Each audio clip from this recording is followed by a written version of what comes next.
And our senior international correspondent, Gary Lane, has been following this story from the very beginning, and Gary joins us now. Welcome, Gary. Hi, Mark. Good to be with you. Did you expect this decision? Yes, I did, because we have a great God, and He answers Amen. prayer, and there were a lot of Christians around the world praying for this. But in addition to that, the court delayed announcing its decision earlier this month, and many Pakistani Christians at that time said that was good news, because if they wanted to execute her, they would have announced it at that time. So the delay may have been to allow her family to get asylum in a Western country and for those negotiations to take place. Let's talk a little bit more about what happens now. What do you think is going to happen? Well, I think right now she is probably not even in Pakistan. The Pakistani government says that she is in a safe location. I think she's in a Western country somewhere, Canada, the U.S., UK, Australia, Sweden, Norway, somewhere like that.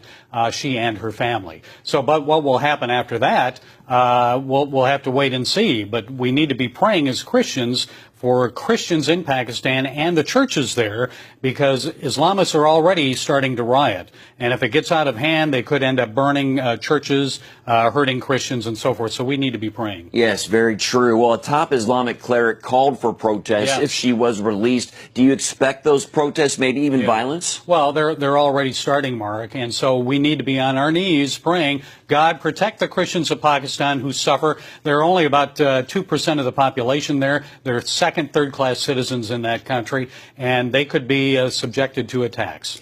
This is a landmark decision. Do you Yes. think it's going to change anything in Pakistan? No, I don't think it'll change anything in Pakistan. Ásíہ bibi was the first woman to be convicted and scheduled for execution for blasphemy, the longest-serving Christian in prison in Pakistan on blasphemy charges, serving over 9 years, almost 9.5 years in prison. For what, Mark? I mean, she.